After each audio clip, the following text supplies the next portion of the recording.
मेरा नाम भव्या है। माँ अपना सर पकड़कर बैठी हुई थी और रो रही थी क्योंकि भैया की पत्नी ने हमारी नाक में दम कर दिया था। शादी को 2 महीने ही तो हुए थे और उसे हम लोग बोझ लगने लगे थे। हमारी भाभी पूर्वी ने हमारे भाई को पूरी तरह से अपने कब्जे में कर लिया था और वो चाहती थी कि हम दोनों माँ बेटी इस घर में मुंह बंद करके रहें। हमेशा हमारी भाभी की ही मर्जी चले और हम तो बस एक कोने में बैठे रहें। लेकिन ऐसा कैसे हो सकता था? ये हमारा भी तो घर था। भैया कमाते थे तो क्या हुआ, ये घर तो मेरे माता पिता का था। मेरे भैया मुझसे पूरे 4 साल बड़े थे। मेरे माँ पिताजी ने उनको हमेशा बहुत प्यार दिया, पढ़ाया लिखाया, उनको उनके पैरों पर खड़ा कर दिया। हमने बड़ी उम्मीद के साथ उनकी शादी की थी, लेकिन अब जब उनकी पत्नी घर में आ गई है तो वो उसके दीवाने हो गए। पत्नी जैसा कहती है वो वैसा ही करते हैं। मेरी माँ को भी बहुत शौक था एक सुंदर लड़की को अपने घर की बहू बनाने का। उन्होंने भैया के लिए पूरे 3 साल तक लड़कियां तलाश की थी। उन्हें कोई लड़की पसंद ही नहीं आती थी। कई बार मैंने अपनी माँ को कहा भी था कि लड़की घरेलू होनी चाहिए, ज़रूरी नहीं कि खूबसूरत ही हो, मगर मेरी माँ ने एक न सुनी। उन्होंने कहा कि मेरा एक ही तो बेटा है और मेरी शुरू से ही ख्वाहिश थी कि मैं उसके लिए चांद सी दुल्हन लेकर आऊँगी। अब वही चांद सी दुल्हन मेरी माँ को मज़े चखा रही थी। मेरे पिताजी की मौत तब हो गई थी जब हम दोनों भाई बहन छोटे छोटे थे। अचानक उनको हार्ट अटैक आ गया था, जिसकी वजह से उनकी तबीयत बिगड़ी और अस्पताल पहुंचने से पहले ही उन्होंने दम तोड़ दिया। ये सब हमारे लिए किसी सदमे से कम नहीं था, क्योंकि हम दोनों भाई बहन ने बचपन में ही अपने पिता को खो दिया था। फिर हमारी परवरिश अकेले ही हमारी माँ ने की। उन्होंने लोगों के घरों में काम करके हमारी ख्वाहिशों को पूरा किया और हमें जवान कर दिया। मेरी माँ को कुछ नहीं चाहिए था सुंदर लड़की के अलावा, और मेरी माँ का सपना पूरा हो गया था कि उनको सुंदर बहू मिल गई थी। अब जिस दिन से भाभी घर में आई थी उसने हमसे लोहे के चने चबवा लिए थे। शादी के 1 महीने बाद जब भैया ने अपनी पहली सैलरी लाकर हर बार की तरह माँ के हाथ पर रखी तो उसने भैया को रोक दिया और कहने लगी कि माँ जी तो बूढ़ी हो चुकी हैं, इस उम्र में फिजूल खर्ची भी कर सकती हैं, तुम अपनी सैलरी मुझे दो, अब घर का खर्चा मैं अपने हाथों में लूँगी। आखिरकार मैं इस घर की बहू हूँ। और फिर क्या था, भैया ने अपनी पूरी की पूरी सैलरी माँ को देने के बजाय अपनी पत्नी के हाथों में दे दी थी। माँ ने इस बात का विरोध किया कि ऐसे कैसे तुम अपने हाथ में मेरे बेटे की कमाई रख सकती हो, तो भाभी ने उनको पलटकर एक करारा जवाब दिया और कहने लगी कि ये मेरा पति है, आपका पति इस दुनिया से जा चुका है, इसलिए अब बेटे की कमाई आपको हिसाब से ही खर्च करनी होगी। और ये बात तो आप बहुत अच्छे से जानती हैं कि आपके बेटे की कमाई पर मेरा पूरा पूरा हक है। बस फिर उसी दिन के बाद से भाभी बदलती चली गई। मैंने तो भाभी से कुछ नहीं कहा था, मैं हमेशा खामोश रहती थी और उनके मुंह नहीं लगती थी। हाँ, मुझे बहुत अरमान था कि मेरी भाभी घर में आए, मैं उनके साथ रहूं, वो मेरे साथ हंसी मजाक किया करें, हम दोनों मिलकर घर का काम किया करें। लेकिन भाभी की सोच बहुत अलग थी। वो देखने में जैसी थी वैसा उनका मन नहीं था। शादी के बाद 2 ही महीनों में उसने मेरे भैया को पूरी तरह से अपने काबू में कर लिया था। बस उसे सारा दिन यही काम होता था कि वो हम दोनों माँ बेटी की छोटी छोटी हरकतों पर नज़र रखती रहती थी, हमारी छोटी छोटी बातें पकड़ती रहती थी। मैं घर का अगर कोई काम काज करती तो वो उसमें भी कमियां निकालती रहती थी। हालांकि वो खुद कोई काम नहीं करती थी। बस यही सदमा दिन ब दिन मेरी माँ को खाए जा रहा था और अब उनकी तबीयत ठीक नहीं रहती थी। मेरी माँ पहले से ही एक बड़ी कोठी में नौकरी करने के लिए जाती थी। हम दोनों माँ बेटी को बहुत हिसाब से अपना खर्च करने के पैसे मिलते थे। मेरे तो कोई फिजूल खर्चे नहीं थे, लेकिन माँ की दवाई आती थी। भैया जानते थे कि माँ को पहले ही शुगर की बीमारी है और भैया थे कि हमारा कोई ख्याल ही नहीं रखते थे। मैं जवान हो रही थी, उन्हें मेरी शादी की भी कोई परवाह नहीं थी। अपनी शादी से पहले वो माँ को तसल्ली दिलाया करते थे कि मैं आप लोगों का हमेशा ख्याल रखूँगा। हमेशा तो दूर की बात, इतनी जल्दी ही वो बदल गए थे, तो हम आने वाले समय उनसे क्या उम्मीद लगाते। एक दिन माँ की बहुत तबीयत खराब हो गई। माँ के हाथों ने काम करना बंद कर दिया था। मैं डर गई और मैंने चिल्लाना शुरू कर दिया। मेरी चीख सुनकर भैया भाभी कमरे से बाहर निकल आए। भैया ने जब माँ की ऐसी हालत देखी तो उन्हें फ़ौरन ही अस्पताल लेकर गए। मैं भी उनके साथ अस्पताल गई थी। डॉक्टर ने बताया कि मेरी माँ को पैरालाइज का अटैक हो गया है। पैरालाइज का सबसे पहले असर उनके हाथों पर पड़ा है। ये सुनकर तो मैं बहुत रोई थी। भाभी ने कहा था कि रो क्यों रही हो, वैसे भी तुम्हारी माँ कोई काम नहीं करती थी, सारा दिन तुम दोनों को आराम ही तो होता था, अब भी तुम्हारी माँ को आराम ही मिल गया। भैया को चाहिए था कि वो उस समय भाभी को एक ज़ोरदार डांट लगाएं, लेकिन वो खामोशी से सब कुछ सुनते रहे। हमारी माँ, जिसने पिताजी के मरने के बाद अकेले ही हम दोनों की परवरिश की थी, बहुत कठिनाइयों के बाद उन्होंने हमें पाल पोस कर बड़ा किया। उनकी कुर्बानियाँ मेरे भैया भूल चुके थे और अपनी पत्नी की मोहब्बत में ऐसे अंधे हो गए थे कि उन्हें कुछ दिखाई ही नहीं देता था। माँ तो अब सारा दिन घर में बिस्तर से लगकर रह गई थी। भैया ने कुछ दिनों तक तो माँ की दवाइयों का खर्चा उठाया, लेकिन फिर उन्होंने अपना असली रूप दिखा दिया। उन्होंने मुझसे कह दिया कि भव्या, माँ की दवाइयाँ बहुत महंगी आती हैं और उनकी ये दवाइयाँ जब तक रहेंगी जब तक वो जिंदा है, मैं उनका इलाज नहीं करवा सकता। तुम चाहो तो कहीं पर नौकरी कर सकती हो। भैया की बात सुनकर मैंने हैरानी से उनकी तरफ देखा था। उन्होंने ये बात कितनी आसानी से बोल दी थी। मैंने कहा, भैया, मुझे यकीन नहीं आता कि आप मेरे ही भाई हो। आप तो ऐसे नहीं थे। आखिरकार आपको क्या हो गया है? आपको अपनी वो माँ दिखाई नहीं देती जिसने हमें जन्म दिया, अकेले हमारी परवरिश की। ठीक है, अगर आप माँ का इलाज नहीं करवाना चाहते तो साथ ही आपको शर्म भी आनी चाहिए कि आप कमाने लायक होते हुए भी अपनी जवान बहन को नौकरी करने के लिए कह रहे हो। मैं तो कर लूँगी अपनी माँ के लिए नौकरी, लेकिन आप तैयार रहना ऊपर वाले को मुंह दिखाने के लिए, क्योंकि जो लोग माता पिता का दिल दुखाते हैं वो कभी अपनी ज़िंदगी में खुश नहीं रहते। भैया ने मुझे डांट लगाई और कहने लगे कि तुम ज़्यादा ही बोलने लगी हो। मैंने कहा, मैं तो सिर्फ बोल रही हूँ, मगर आपने तो करके दिखाया है भैया। ये कहकर मैं वहाँ से हट गई थी और फिर उसके बाद मैंने कभी भैया से बात करने की कोशिश नहीं की और न ही अपनी माँ के लिए उनके आगे हाथ फैलाया। अब मैंने फैसला कर लिया था कि मैं अपनी कमाई से अपनी माँ का इलाज करूँगी और उनको ठीक करके रहूँगी। भैया मुझे भले ही नौकरी पर जाने की परमिशन दे चुके थे, लेकिन मुझे एक बार माँ से भी पूछना था। मैंने सोचा कि क्यों ना मैं उसी कोठी में काम करने के लिए चली जाती हूँ जहाँ मेरी माँ काम करती थी। मैंने माँ के सामने नज़र झुकाई और धीरे से कहा कि माँ, मुझे कोठी में काम करने के लिए जाना है। भैया तुम्हारा इलाज नहीं करवाना चाहते और तुम अब किसी काम करने के लायक नहीं रही हो, इसलिए मुझे कुछ करना होगा। मेरी बात सुनकर माँ के चेहरे का रंग अचानक उड़ गया था। ये क्या कह रही हो तुम? उनकी आवाज़ में गुस्सा और बेबसी दोनों दिखाई दे रही थी। तुम एक लड़की हो, तुम कोठी में नौकरी कैसे कर सकती हो? मैंने कहा, क्यों नहीं कर सकती माँ? आप भी तो एक औरत होते हुए वहाँ पर काम करती थी ना, तो फिर मैं वहाँ काम क्यों नहीं कर सकती नौकरानी बनकर?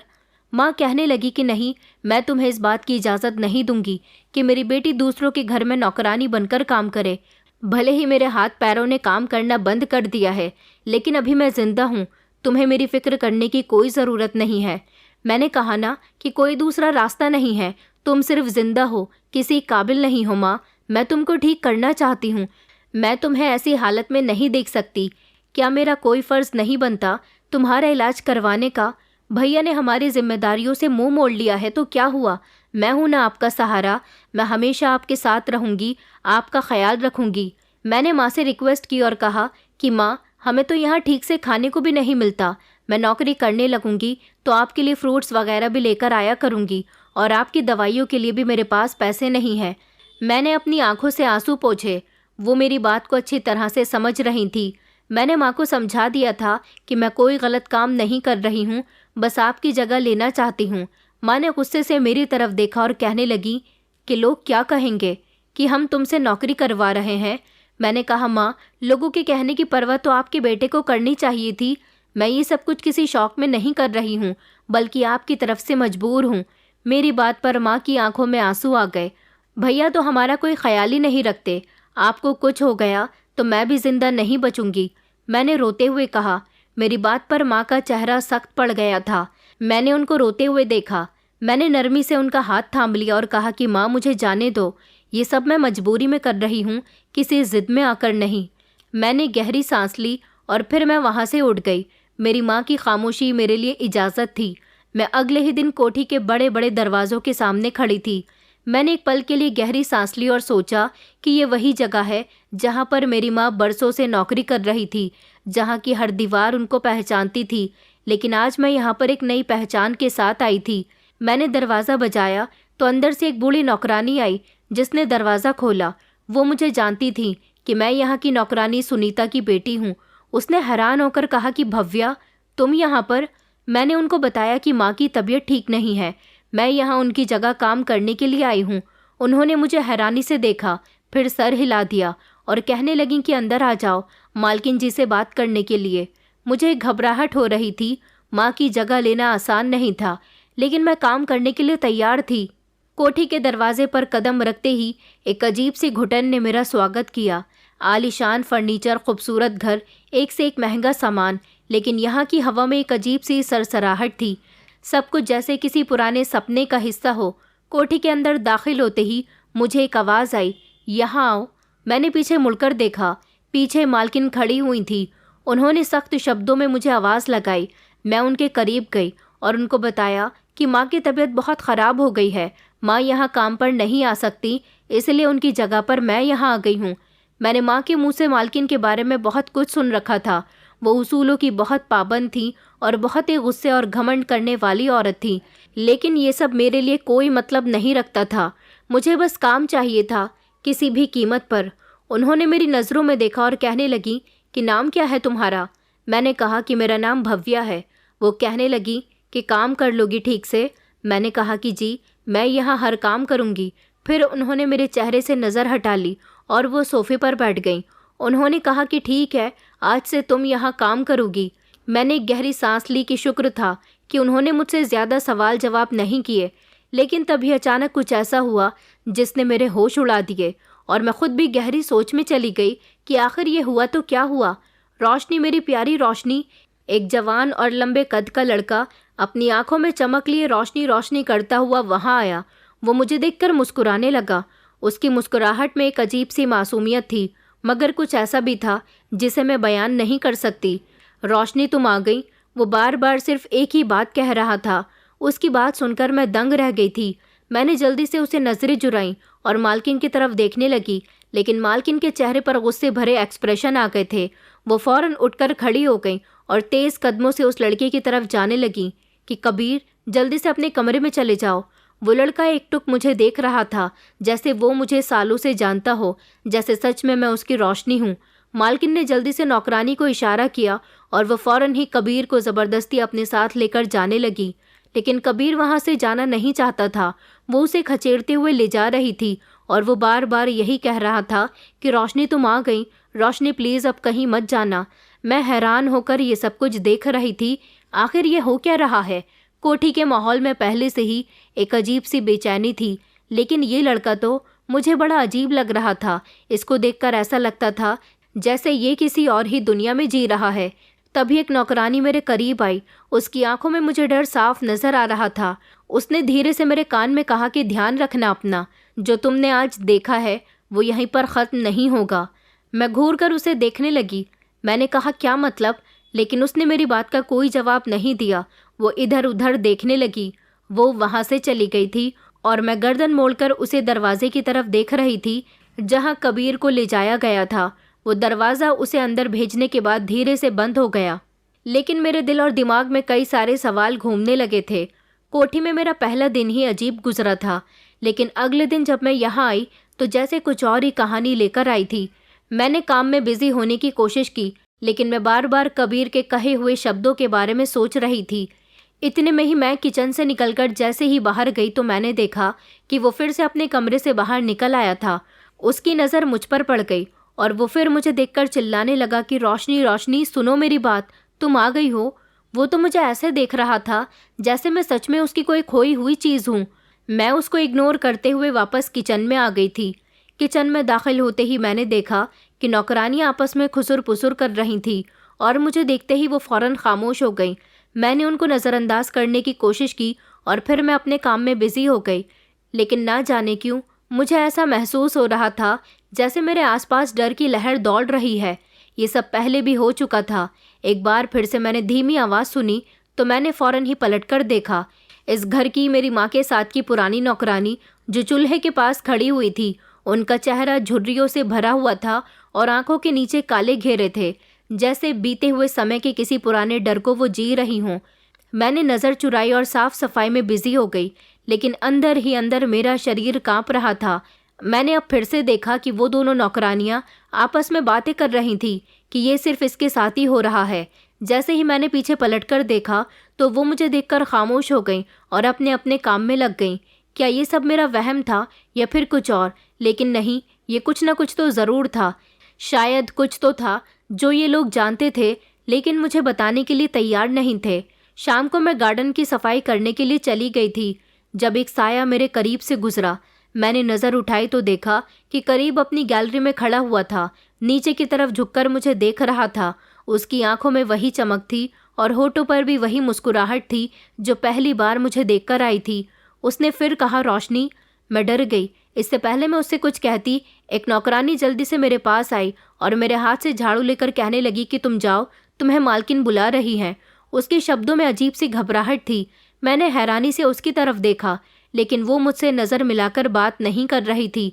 मैंने पलटकर गैलरी की तरफ देखा तो कबीर जा चुका था। शाम के 4 बजे तक जब मैं काम खत्म करके किचन में पानी पीने के लिए गई तो वो बूढ़ी नौकरानी मेरे करीब आई और संभलते हुए कहने लगी कि देखो बेटी, तुम यहाँ अपना ध्यान रखो। जैसा यहाँ तुम्हारे साथ हो रहा है पहले भी किसी के साथ हो चुका है। उसकी बात सुनकर मेरा दिल जोर से धड़कने लगा। मैंने कहा, क्या? लेकिन वो धीमी आवाज़ में बात करने लगी। उन्होंने इधर उधर देखा जैसे देख रही हो कि कोई उन्हें बात करते हुए सुन तो नहीं रहा, और फिर कहने लगी, वो भी नितिन की पत्नी थी। उसके बाद वो डरने लगी और खामोश हो गई और जल्दी से वहाँ से चली गई। मेरा दिल ज़ोर ज़ोर से धड़कने लगा। आखिरकार ये हो क्या रहा है? मुझे ऐसा लगता था जैसे यहाँ पर कोई राज दफन है और मैं इस राज के बहुत करीब पहुँच चुकी थी। अगली सुबह मैं काम में बिजी थी जब एक नौकरानी ने आकर मुझसे कहा कि तुम्हें मालकिन बुला रही हैं, अभी जल्दी चलो। मेरा दिल ज़ोर से धड़कने लगा। पहले ही यहाँ का माहौल काफ़ी अजीब था और अब मालकिन भी मुझे बुला रही थी। पता नहीं उन्हें क्या काम पड़ गया था। मैंने अपने हाथ साफ किए और सीधा उनके कमरे की तरफ चली गई और उनके कमरे में दाखिल होते ही मेरी नज़र सामने बैठी मालकिन पर गई। उनके चेहरे पर सख्ती छाई हुई थी, जैसे वो कोई फैसला करना चाह रही हों। उन्होंने अपनी एक टांग के ऊपर दूसरी टांग रखी और मुझे अपने सामने बैठने के लिए कहा। कहने लगी कि देखो, मैं सब जानती हूँ, जो कुछ भी यहाँ तुम कर रही हो। उनकी आवाज़ में एक अजीब सी सख्ती थी। उन्होंने कहा कि मेरी बात को अच्छे से समझ लो, कबीर के पास कभी मत जाना। मैंने कहा, मैं तो वैसे भी उनके करीब नहीं जाती। उन्होंने कहा कि अच्छा, ज़्यादा सवाल जवाब मत करो। वो उठकर खड़ी हो गई और कहने लगी कि कबीर दिमागी तौर पर पागल है। अगर वो तुम्हें कुछ कहे या बुलाए तो उसे इग्नोर कर देना, वरना मैं तुम्हें बहुत जल्द यहाँ से नौकरी से निकाल दूंगी। ये उनके आखिरी शब्द मेरे लिए एक धमकी थे। मैं उनकी बात का मतलब नहीं समझ पाई थी। उनके चेहरे पर एक ऐसा डर था जो शायद मुझसे ज़्यादा उनके चेहरे पर फैल रहा था। फिर उन्होंने कहा कि अब जाओ और अपने काम में लगो। मैं उनके कमरे से बाहर निकल आई थी, लेकिन बार बार मैं उलझन का शिकार हो रही थी। मुझे समझ नहीं आता था कि मालकिन इतना क्यों डरती थी। नौकरों की खामोशी से ऐसा लगता था जैसे वो लोग कुछ जानते हैं, लेकिन उन्होंने अपनी ज़ुबान पर ताले लगा रखे थे। फिर से मेरे पास एक नौकरानी आई और धीमे से कहने लगी कि देखो, कुछ सालों पहले यहाँ एक नौकरानी थी। इतने पर वो खामोश हो गई। मैंने कहा, फिर क्या हुआ? वो कुछ बोलने ही वाली थी, तभी अचानक दरवाजे पर आहट हुई। हम चौंक गए। मालकिन दरवाजे पर खड़ी हुई थी और हमें गौर से देख रही थी। वो नौकरानी वहाँ से झुककर निकल गई। फिर उन्होंने मुझे देखा और कहने लगी, बातें क्यों कर रही हो, काम पर ध्यान दो। मैं जल्दी से अपने काम में लग गई, लेकिन यहाँ ज़रूर कुछ ऐसा था जो मुझे कभी जानने की इजाज़त नहीं दी जाती। मुझे कोठी के एक पुराने कमरे की सफाई करने के लिए कहा गया था। ये कमरा सालों से बंद था। ज़मीन पर मिट्टी थी और चारों तरफ मकड़ी के जाले और एक तरफ संदूक और एक बंद अलमारी खड़ी हुई थी। दीवारों पर लटकी हुई पेंटिंग्स सब कुछ जैसे भूली बिसरी याद की तरह खामोश खड़ी थीं। यहाँ सफाई करते हुए अचानक मेरी नज़र एक लकड़ी की पुरानी अलमारी पर गई। मैंने अलमारी का हैंडल पकड़ा जो कि जंग से भरा हुआ था। मैंने ज़ोर लगाकर उसे खोला तो अलमारी में कुछ कपड़े और कागजात रखे हुए थे। मैंने इसकी तलाशी लेनी शुरू की तो एक तरफ रखी हुई एक पुरानी सी तस्वीर मिली जिस पर धूल जमी हुई थी। मैंने उसे अपने दुपट्टे से साफ किया और उसे गौर से देखा तो ये किसी की शादी की फ़ोटो थी जिसमें दुल्हन के कपड़ों में एक लड़की थी जिसने भारी जेवर और हैवी लहंगा पहना हुआ था, लेकिन चेहरा धुंधला धुंधला सा था, जैसे किसी ने जानबूझकर मिटा दिया हो या फिर समय के साथ फ़ोटो ख़राब हो गई होगी। मेरे दिल की धड़कन 1 मिनट के लिए रुक गई थी। ऐसा लग रहा था जैसे मैंने दुल्हन को कहीं देखा है। मैंने उंगलियां तस्वीर के किनारे पर फेरी, जिसे छूने से शायद कुछ याद आ जाएगा, और उसका चेहरा दोबारा से रोशनी के करीब जाकर देखा। मैं जितना ध्यान देती उतना ही ये एहसास गहरा होता जा रहा था कि ये चेहरा मुझसे मिलता जुलता है। हूबहू इस लड़की की शक्ल मेरे जैसी थी। मेरे हाथ पैर कांपने लगे। क्या ये सब सच था? फिर मुझे वो बात याद आई जब एक नौकरानी ने मुझसे कहा था कि यहाँ पहले भी एक नौकरानी थी जिसे कबीर ने अपनी पत्नी कहा था। मेरे दिमाग में ढेर सारे सवाल उठने लगे। क्या लड़की का मुझसे कोई संबंध है? लेकिन ये फोटो यहाँ क्यों रखी है? और अगर ये कोई पुरानी कहानी थी तो इस कोठी के लोग इसे छुपाने की कोशिश क्यों कर रहे थे? तभी अचानक मुझे किसी के कदमों की आवाज़ सुनाई दी। मैंने जल्दी से फोटो को अपने दुपट्टे से बांधकर छुपा लिया। ये राज सिर्फ मेरा था और मेरे कदम खुद ब खुद उस कमरे की तरफ चले गए जहाँ कबीर रहता था। मुझे नहीं पता था कि मैं वहाँ क्यों जा रही थी, मगर कहीं ना कहीं मुझे ऐसा लगता था कि इस फोटो का जवाब मुझे सिर्फ कबीर दे सकता था। मालिक और मालकिन घर से बाहर गए हुए थे। पूरे घर में सुनसान छाई हुई थी। सिर्फ कुछ नौकर थे, वो भी बाहर आंगन में काम कर रहे थे। इस तस्वीर को देखकर मेरे अंदर एक अजीब सी बेचैनी पैदा हो रही थी। कुछ तो था जो मेरे सामने था, मगर मैं समझ नहीं पा रही थी। दरवाज़ा हल्की सी आवाज़ के साथ खुला। मेरे सामने कबीर बैठा हुआ था। उसके चेहरे पर एक अजीब सी मुस्कुराहट थी जो मासूम भी लग रही थी और डरावनी भी। मुझे देखकर उसने कहा कि रोशनी। वो धीरे धीरे दरवाजे पर मेरे करीब आ रहा था। मैंने अपनी मुट्ठियां मजबूती से बंद कर ली। मैंने देखा कि एक ऐसी तस्वीर उसके हाथ में भी थी। उसने तस्वीर मेरे आगे करते हुए कहा कि देखो, इस तस्वीर में तुम हो ना? मेरे पास जो फोटो थी उसमें दुल्हन का चेहरा धुंधला था, लेकिन अब इस फोटो में साफ नजर आ रहा था। ये तो सच में मेरी ही शक्ल की लड़की थी। उसने कहा कि ये तुम हो ना रोशनी? उसने मेरा हाथ पकड़ा जैसे वो किसी सपने को हकीकत में बदलना चाहता हो। मैंने कहा छोड़ो मुझे, लेकिन उसने मजबूती से मेरा हाथ पकड़ लिया। उसने कहा कि मैंने तुम्हें खो दिया था, मगर तुम लौट कर आ गई हो। सब कहते हैं कि तुम चली गई हो, लेकिन मैं जानता था कि तुम वापस आओगी। मैं घबरा गई और मैंने दरवाजे की तरफ देखा। मैंने कहा कि नहीं, तुम गलत समझ रहे हो। मेरी बात पर उसे गुस्सा आ गया। उसने कहा तुम मेरी हो और अब मैं तुम्हें कहीं नहीं जाने दूंगा। वो अपनी हदें पार कर रहा था। कहने लगा कि मैंने तुमसे वादा किया था कि मैं तुम्हें कभी नहीं छोड़ूंगा और तुम मुझे छोड़कर चली गई। तुम्हें याद नहीं, हमारी शादी हुई थी। हम दोनों एक दूसरे का हाथ पकड़े हुए थे। मैं डर रही थी। तभी अचानक किसी के कदमों की आवाज़ आई। शायद कोई नौकरानी थी। इस पर कबीर का ध्यान भटका। मैंने फौरन ही उससे अपना हाथ छुड़ा लिया। कबीर ने हैरानी से मुझे देखा, जैसे वो समझ नहीं पा रहा हो कि मैं भाग क्यों रही हूँ। दरवाजे पर दस्तक हुई और मैंने बिना टाइम गवाए वहाँ से निकलना बेहतर समझा। तभी नौकरानी से मेरा सामना हो गया। उसने कहा कि जल्दी से यहाँ से निकलो, सब लोग वापस आ रहे हैं। मैं वहाँ से भागकर अपने कमरे की तरफ को आ गई थी, लेकिन ये कहानी अभी यहीं ख़त्म नहीं हुई थी, बल्कि अब तो शुरू होने वाली थी। रात का खाना खाने के बाद जब मैं बर्तन समेटने के लिए किचन में उन्हें धोने के लिए चली गई, तो तभी एक नौकरानी ने धमकी भरे शब्दों में कुछ कहा। उस समय किचन में रोशनी कम थी और दीवार के पास खड़ी हुई नौकरानी किसी से बात कर रही थी। ऐसा पहले भी हो चुका था कि नौकरानी आपस में बातें किया करती थी, लेकिन आज मैंने उनकी बातें सुन ली थी। एक नौकरानी कह रही थी कि अगर इसे हकीकत पता चल गई तो इसकी जान को भी खतरा होगा। भव्या यहाँ आकर बहुत पछताएगी। उनकी बात सुनकर मैं फौरन ही घबरा गई। मेरा दिल धड़कने लगा। मैं कुछ और सुनने की हिम्मत नहीं रखती थी। ज़रूर कोई ऐसा राज था जो सब जानते थे सिवाय मेरे। कबीर की हालत, मालकिन की सख्ती और नौकरानी की खामोशी, सब एक दूसरे से जुड़ा हुआ था। रात गहरी हो रही थी, लेकिन मेरे अंदर बेचैनी बढ़ती जा रही थी। मैंने तय कर लिया था कि अब मैं खामोश नहीं बैठूंगी। मुझे सच्चाई का पता लगाना ही था। मालकिन की नज़र अब हर समय मुझ पर जमी रहती थी।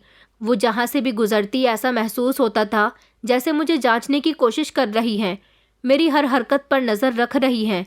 पहले दिन जब मैं यहाँ आई थी तो वो बस एक मामूली नौकरानी समझकर मुझे इग्नोर कर चुकी थी, लेकिन अब तो उनकी नज़रें बेचैन थीं। ऐसा लगता था जैसे उनकी नज़रों में कोई ख़तरा है, जैसे मेरी मौजूदगी उनके लिए किसी अंधे की मुसीबत का रास्ता हो। सुबह के समय मैंने महसूस किया कि वो बालकनी में खड़ी हुई थी और मुझे देख रही थी। जब मेरी नज़र उन पर पड़ी तो फ़ौरन उन्होंने अपना मुंह मोड़ लिया और अंदर चली गईं। लेकिन ये सब मेरे दिमाग में बस गया था। रात को देर तक मुझे नींद नहीं आई। मैं कमरे में लेटकर करवटें बदल रही थी। तभी मुझे बाहर से किसी के कदमों की आहट सुनाई दी। कोठी के इस हिस्से में इस समय कौन हो सकता था? मैंने धीरे से दरवाज़ा खोल कर देखा और बाहर झांक कर देखा तो मालकिन किसी से धमकी भरी आवाज़ में बात कर रही थी। वो कोई लंबे कद का मर्द था, लेकिन अंधेरे की वजह से मुझे उसका चेहरा साफ नज़र नहीं आ रहा था। मालकिन उसे डांट रही थी। मेरा दिल ज़ोर से धड़कने लगा। उन्होंने उससे कहा कि वही लड़की वापस आ गई है। उनके शब्दों में एक अजीब सा डर और गुस्सा था। मेरे कदम खुद ब खुद पीछे हट गए। मेरा चेहरा कौन सा चेहरा है? मैं किसकी हमशक्ल थी? मेरी समझ नहीं आ रहा था। मैं जानती थी कि कोई ऐसी हकीकत है जिसके मैं बहुत जल्द करीब पहुंचने वाली हूं। अब मैंने सोच लिया था कि मैं खुद हकीकत को जानूंगी। मैं अपने घर आई और मैंने माँ से सवाल किया, जो कई दिनों से मेरे दिल को अपनी मुट्ठी में जकड़े हुए था। मैंने कहा, माँ, क्या मेरी कोई बहन थी? मैंने अपनी माँ की आंखों में देखा था। मेरी बात पर उनकी आंखों में एक पुरानी तकलीफ उभर आई थी। वो मुझसे कुछ छुपाने की कोशिश कर रही थी। मैंने कहा, माँ, बताओ मुझे, मेरे लिए ये सब जानना बहुत ज़रूरी है। माँ की आंखों में आंसू आ गए। उनके लबों से एक नाम निकला, नव्या। उन्होंने कहा कि नव्या और तुम जुड़वा बहनें थीं। कोठी की पहली मालकिन बे औलाद थी और मैं उस समय माँ बनने वाली थी। दरअसल तुम्हारे पिता भी इसी कोठी में काम किया करते थे। मैंने 2 जुड़वा बेटियों को जन्म दिया तो उन्होंने तुम्हारी छोटी बहन को ले जाकर मालकिन की गोद में डाल दिया, जिसकी वजह से तुम्हारी बहन को बहुत भागों वाली समझा जाने लगा। वो लड़की तुम्हारी जुड़वा बहन थी, नव्या, जो तुमसे 2 मिनट छोटी थी। मेरे दिमाग में जैसे एक जोरदार धमाका हुआ। जुड़वा बहन? माँ ने कहा कि जैसे ही वो कोठी में गई तो मालकिन को खुशखबरी मिल गई कि वो भी माँ बनने वाली हैं। लेकिन इतने में माँ की आवाज़ बोझल हो गई। माँ ने कहा कि उन्होंने 9 महीने के बाद जब बच्चे को जन्म दिया तो उसमें उनकी मौत हो गई। उन्होंने बेटे को जन्म दिया था। मेरी माँ की आंखों से वो पुराना दर्द साफ नज़र आ रहा था। माँ ने कहा, मरने से पहले मालकिन ने एक वसीयत की थी कि अगर उनका बेटा हुआ तो नव्या के साथ उसकी शादी करवा दी जाए, ताकि ये लड़की इसी घर में रह सके, क्योंकि वो बहुत भागों वाली थी। माँ की बात सुनकर मेरी नज़र उनके चेहरे पर जम गई और दिल की धड़कन बहुत तेज़ थी। माँ ने बताया कि फिर कबीर पैदा हुआ और जैसे जैसे वो बड़ा होता गया उसे ये बात पता चल गई कि उसका रिश्ता नव्या के साथ लगा हुआ है और ये रिश्ता उसकी माँ ने अपने जीते जी पक्का किया था। नव्या को कोठी के अंदर बहुत ज़्यादा प्यार दिया गया। मालिक भी उससे बहुत प्यार करते थे। फिर माँ खामोश हो गई। उन्होंने कहा कि इसके आगे फिर मालिक ने दूसरी शादी कर ली और जो औरत आई उसने तुम्हारी बहन को उस घर की छोटी बेटी नहीं बल्कि नौकरानी बना दिया। जब कबीर और नव्या पूरी तरह से जवान हो गए तो उन दोनों की शादी कर दी गई, जिस पर मालिक बहुत खुश थे। लेकिन इतने पर माँ की आवाज़ टूटने लगी। माँ कहने लगी कि दूसरी मालकिन ने कभी भी नव्या को कबूल नहीं किया। फिर एक दिन माँ बिलक बिलक कर रोने लगी। नव्या मर गई। सब लोगों का कहना था कि यह हादसा था, लेकिन मैं जानती थी कि उसके साथ कोई हादसा नहीं हुआ था, बल्कि उसे जान से मारने की कोशिश की गई थी। माँ का सर झुक गया था और वो फूट फूट कर रोने लगी। मेरी आंखों में भी आंसू आ गए थे। मैं जो अपने आप को हमेशा एक मामूली नौकरानी की बेटी समझती रही थी, अब जान चुकी थी कि मेरी बहन उस बड़ी सी कोठी की बेटी होने के साथ साथ बहू भी थी। वो कबीर की पत्नी थी। उसका नाम नव्या था, लेकिन कबीर उसे प्यार से रोशनी कहा करता था। कोठी का एक एक राज खुलकर मेरे सामने आ रहा था, लेकिन अब मुझे एक आखिरी सच जानना था। आखिर मेरी बहन की मौत कैसे हुई थी? अगले दिन जब मैं कोठी में गई तो मुझे महसूस हुआ जैसे मैं किसी वीरान जगह पर आ गई हूँ। हर चीज़ पूरी तरह से खामोश थी। मुझे अब समझ आ रहा था, वो फ़ोटो का, नौकरानियों की बातें करना और कबीर की बातें, ये सब नव्या की निशानियाँ थीं। एक समय में उसका नाम कभी इस घर में इज्जत से लिया जाता होगा, लेकिन अब उसे सिर्फ एक पुरानी धुंधली याद बना दिया गया था। मुझे पता था कि सच्चाई सिर्फ उन नौकरों के दिल में दफन थी जो सालों से ये सब कुछ देख रहे थे। मैंने फैसला किया कि मैं किसी न किसी तरह सच्चाई को सामने लाकर ही रहूंगी। रात के समय बाहर आंगन की सफाई करते हुए मुझे वही बूढ़ी नौकरानी नजर आई जो पहले भी मुझे वार्निंग दे चुकी थी। मैंने उनका रास्ता रोका और हाथ जोड़कर रिक्वेस्ट करते हुए कहा कि मुझे सब कुछ बताइए। मैं रो रही थी, लेकिन उनकी आंखों में डर आ गया था। उन्होंने कहा कि प्लीज़ ये सब बातें मत पूछो, ये सब मत जानो। मैंने कहा, लेकिन मुझे सब कुछ जानना है। नौकरानी ने चारों तरफ देखा, जैसे देख रही हूँ कि कोई हमारी बातें सुन तो नहीं रहा। फिर मेरे करीब आकर धीरे से कहने लगी कि मालकिन स्नेहा ने रोशनी यानी कि तुम्हारी बहन नव्या को मरवा दिया था। मैंने चौंक कर कहा कि क्यों? उसने आखिर ये सब कुछ क्यों किया? नौकरानी ने कहा कि ये उसकी सौतेली माँ है और वो ये बात बर्दाश्त भी नहीं कर सकती थी कि इस घर में एक नौकरानी की बेटी आकर राज करे और इस घर की बहू बन जाए।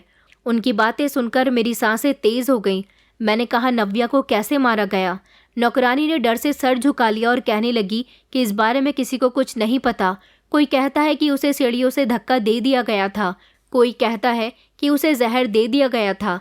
बस एक दिन वो मर गई और इस घर में उसका नाम लेना भी मना कर दिया गया। अब कबीर का चेहरा और उसकी जिद अब मुझे समझ आ रही थी। वो पागल नहीं था, वो अपनी पत्नी को याद करता था। वो सब सदमे में था और जब उसने मुझे देखा तो उसे अपनी पत्नी नजर आने लगी, रोशनी, जिसका नाम उसने प्यार से रोशनी रखा था। रोशनी कहलाने का हक सिर्फ उसे था, बाकी सब उसे नव्या नाम से जानते थे।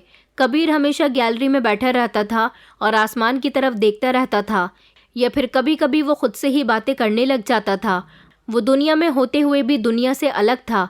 अब मैं समझ चुकी थी कि उसके पागलपन के पीछे सिर्फ एक गहरा जख्म छुपा हुआ था। असली सदमा तो वक्त के साथ और भी ज़्यादा गहरा होता जा रहा था। मैंने फैसला कर लिया था कि उसे सच्चाई बताकर ही रहूँगी और धोखे से निकाल कर रहूँगी। अगर मैं इसकी हकीकत बदल नहीं सकती तो कम से कम उसके सामने सच्चाई तो ला ही सकती थी। एक शाम मैंने उसको गैलरी में बैठे हुए देखा। उसके हाथ में वही तस्वीर थी जो उसने मुझे दिखाई थी। मैं धीरे से उसके बराबर में जाकर बैठ गई। मैंने पूछा कि ये कौन है? उसने चौंक कर मेरी तरफ देखा और फिर फ़ोटो को देखने लगा। ये तुम हो? मैंने कहा, नहीं, ये मैं नहीं हूँ, ये कोई और थी। मेरी बात पर उसके चेहरे पर शिकन आ गई थी, जैसे उसे कोई पुरानी बात याद आ रही हो। उसने कहा कि नहीं, तुम ही हो मेरी रोशनी। उसकी आवाज़ धीमी थी लेकिन उसमें यकीन था, जैसे कोई सपना आधा टूट चुका हो मगर अभी पूरी तरह बिखरा नहीं हो। बस वो बार बार यही कह रहा था कि ये झूठ है, तुम वापस आ गई हो। मैंने एक गहरी सांस ली और कहा कि तुम्हें याद है रोशनी कैसी थी, उसकी आवाज़ कैसी थी, उसका हंसने का, चलने का, बोलने का तरीका कैसा था। मेरी बात पर कबीर की आंखों में आंसू उतर आए थे। उसके हाथ कांपने लगे। फिर उसने उस तस्वीर को अपनी मुट्ठी में दबा लिया। कहने लगा कि मुझे याद नहीं आ रहा।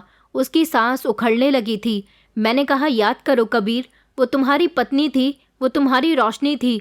तुमसे बेहतर तो उसे कोई भी नहीं जानता होगा।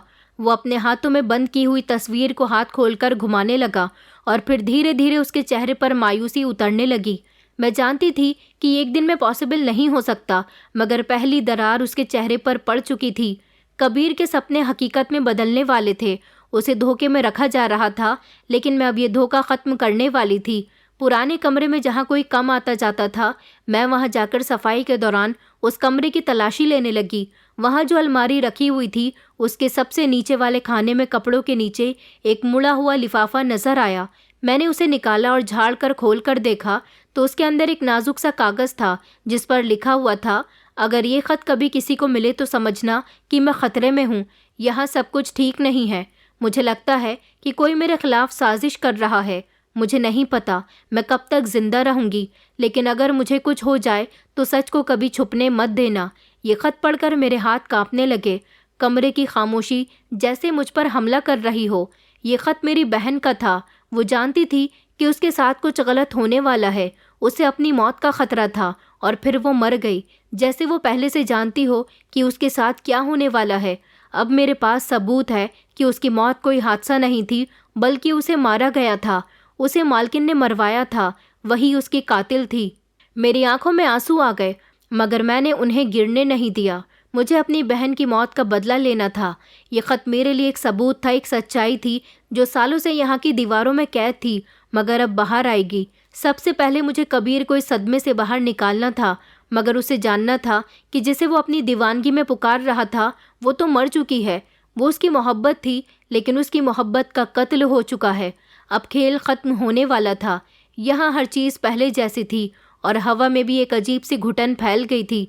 अब मैं जान गई थी कि नौकरानी आपस में कैसी बातें करती थी और अब वो मुझे देखकर बातें किया करती थी। मैं जानती थी कि इस खेल की खिलाड़ी मैं हूँ। ये सब कुछ मेरे हाथ में था। दोपहर का समय था। मैं किचन में खाने के बर्तन धो रही थी। मालकिन तेज़ कदमों से चलती हुई किचन के अंदर दाखिल हुई और उनकी आंखों में एक अजीब सा गुस्सा था। उन्होंने कहा कि तुम अभी और इसी समय यहाँ से निकल जाओ। मैंने अपने हाथ बर्तन धोने से रोक दिए और पीछे पलटकर उन्हें देखा। मैंने कहा, आखिर मैंने क्या किया है जो मैं यहाँ से चली जाऊँ? वो कहने लगी कि तुम जानती हो कि तुमने क्या किया है। वो गुस्से से चिल्लाई थी, इसलिए तुम यहाँ से निकलो। तुमने तो कहा था कि तुम यहाँ अपना घर चलाने के लिए आई थी, मगर तुमने इस घर के मामलात में टांग अड़ाना शुरू कर दिया। मैं तुम्हारी हरकतों को बर्दाश्त नहीं कर सकती। मैं खामोश खड़ी रही थी, लेकिन मेरा खून खौल रहा था। वो जानती थी कि मैं कुछ जान चुकी हूँ और इसीलिए वो मुझे यहाँ से निकालना चाहती थी। उन्होंने दरवाजे की तरफ इशारा करते हुए कहा कि निकल जाओ। इतने में ही दरवाजे की तरफ से आवाज़ आई कि नहीं, ये कहीं नहीं जाएगी। हम दोनों ने चौंक कर दरवाजे की तरफ देखा तो वहाँ पर कबीर खड़ा हुआ था। शायद पहली बार वो अपने हक के लिए खड़ा होने का हौसला साबित कर रहा था। उसकी बात पर मालकिन का चेहरा पीला पड़ गया। उन्होंने कभी नहीं सोचा था कि कबीर उनके खिलाफ खड़ा हो सकता है। मैंने कबीर की तरफ देखा, उसकी आंखें मुझ पर जमी हुई थी। वो खुद भी पहली बार यकीन कर रहा था कि वो सब कुछ ठीक कर सकता है। ये जंग अब शुरू हो चुकी थी। मालकिन का डर इस बात का सबूत था कि उनका राज बेनकाब होने वाला है और अब मैं अकेली नहीं थी, मेरे साथ कबीर था। मैं चलते हुए कबीर के पास गई और मैंने उसकी रोशनी के हाथों का लिखा हुआ वो ख़त थमा दिया। जब उसने वो ख़त पढ़ना शुरू किया तो उसे हैरानी हुई। जैसे जैसे वो ख़त पढ़ रहा था, उसकी आंखों के सामने सारी सच्चाई आ रही थी। उसके चेहरे के एक्सप्रेशन बदलने लगे, हाथ कांपने लगे, सांसें उखड़ने लगी। उसने कहा कि ये तो रोशनी की राइटिंग है। उसकी आवाज़ कांप गई थी। मैंने कहा कि हाँ, तुम ठीक कह रहे हो। कबीर, वो जानती थी कि उसके साथ कुछ बुरा होने वाला है और फिर वो मर गई। तुम्हें याद है कैसे? कबीर के माथे पर शिकन गहरी हो गई थी और उसकी आंखों के सामने कुछ धुंधला धुंधला सा साया लहराने लगा। वो याद करने की कोशिश कर रहा था। फिर उसने अपने दिमाग पर जोर डालने की कोशिश की और आंखें बंद करके बताया कि उस रात मैं घर पर नहीं था। जब मैं घर लौटा तो सब कह रहे थे कि वो सीढ़ियों से गिर गई है और उसका गला खुश्क हो गया था और फिर वो रोने लगा। इतने में ही मैं बोल पड़ी और मैंने कहा, कबीर, तुम्हें पता है कि वो गिरी नहीं थी। तभी कबीर की आंखें दर्द से फैल गईं। कोई भूली बिसरी याद जो तेज़ी से लौट कर आ रही थी। एक झटके से उसने मेरी तरफ देखा और कहा, ये सब मेरी माँ ने किया है, मेरी सौतेली माँ ने। उसकी आवाज़ टूट रही थी। मैंने धीरे से कहा, सच हमेशा सामने आ जाता है, बस हम इसे देखने से इनकार कर देते हैं। कबीर ने कहा कि तुम बिल्कुल ठीक कह रही हो, क्योंकि इस घर में माँ के अलावा कोई दूसरा नहीं था। मालकिन के चेहरे का रंग बदलने लगा। वो घबरा गई, उनको बोलने के लिए शब्द नहीं मिल रहे थे। इतने में ही मालिक भी वहाँ पर आ गए और कबीर चिल्ला चिल्ला कर कहने लगा कि पापा, इन्होंने ही रोशनी को मारा है। पापा, मैं सच कह रहा हूँ, मुझे याद है मरने से पहले बार बार रोशनी मम्मी का नाम ले रही थी। अब मुझे समझ आया कि वो सिर्फ इनका नाम लेकर इन्हें याद नहीं कर रही थी, बल्कि बता रही थी कि उसकी मौत की कातिल ये हैं। मगर मैंने इस बात को समझने की कोशिश ही नहीं की और रोशनी की मौत का सदमा मेरे दिल को इतना गहरा लगा कि मैं उसकी मौत की सच्चाई कभी तलाशी नहीं कर सका। लेकिन आज ये सब कुछ भव्या की वजह से पॉसिबल हो सका। मालिक की आंखें फैल गईं। उन्होंने कहा कि नहीं बेटा, वो ऐसा नहीं कर सकती। मैंने कहा, क्यों नहीं कर सकती ऐसा? इन्होंने नव्या की जान इसीलिए ली है ताकि वो नौकरानी की बेटी इस घर की बहू ना बन सके और इनका सामना ना कर सके, क्योंकि ये इस घर पर अपना कब्जा करना चाहती थी। ये बात सुनकर मालिक के चेहरे का रंग बदल गया। मालकिन तो वैसे भी खामोश खड़ी हुई थी। मालकिन ने कहा, क्या ये सब सच है? मगर वो तो अपनी सच्चाई में कुछ भी बोल नहीं रही थी। मालिक ने जब उनको छोड़ने की धमकी दी तो उन्होंने अपने मुंह से सारी सच्चाई को कबूल कर लिया। वो रो रही थी और कह रही थी कि मुझे इस घर से मत निकालना, लेकिन वो एक कातिल थी और कातिल घर के अंदर नहीं रह सकता। उसकी जगह जेल है। पुलिस को बुलाकर सारे सबूत और मालकिन को पुलिस के हवाले कर दिया गया था। मुझे खुशी हुई थी कि मेरी बहन को इंसाफ मिल गया। साथ ही कबीर भी पूरी तरह से ठीक हो गया था, लेकिन वो अपनी पत्नी की मौत पर बहुत रोया था। उसकी मेरी बहन के साथ शादी हो चुकी थी। वक्त इसी तरह से गुजरता गया और एक दिन मेरे भैया भाभी को भी अपनी गलती रियलाइज़ हो गई, क्योंकि मेरी भाभी को अभी तक कोई औलाद नहीं हो रही थी और डॉक्टर ने कहा कि वो बे औलाद रहेंगी। इस पर मेरे भैया भाभी को एहसास हुआ कि उन्होंने अपनी माँ और बहन का बहुत दिल दुखाया है। शायद ये सब कुछ उनके साथ इसीलिए हो रहा है। हमारे घर का माहौल ठीक हो चुका था। भैया ने मेरा नौकरी पर जाना भी बंद करवा दिया था। कुछ दिन जब मैं कोठी में नहीं गई तो एक दिन हमारे घर पर कबीर खुद चलकर आया और उसने मुझसे शादी की बात की। मगर मैं उसके साथ शादी कैसे कर सकती थी? वो मेरी बहन को प्यार करता था। उसने मुझसे कहा कि मैं भले ही तुम्हारी बहन से प्यार करता था, लेकिन अब तुमसे प्यार करने लगा हूँ। वो इस दुनिया से जा चुकी है। मुझे अपनी रोशनी तुम्हारे अंदर दिखाई देती है। क्या तुम नहीं चाहती हो कि मैं दोबारा से ज़िंदगी की तरफ लौट आऊं? फिर क्या था, मेरे घर वालों ने मुझ पर जोर डाला कि मैं कबीर से शादी कर लूं। मालिक खुद चलकर मेरा और कबीर का रिश्ता तय करने के लिए हमारे घर पर आए थे। मैंने इस रिश्ते के लिए हाँ कर दी और फिर मैं जो कभी इस कोठी में नौकरानी बनकर आई थी, अब इस कोठी की मालकिन बन गई। दोस्तों, उम्मीद करती हूँ आपको हमारी कहानी पसंद आई होगी। कहानी पसंद आई है तो वीडियो को लाइक करें, चैनल पर नए हैं तो चैनल को सब्सक्राइब करें और हाँ, नोटिफिकेशन बेल को ज़रूर दबाएं ताकि अगली अपडेट सबसे पहले आपको मिले।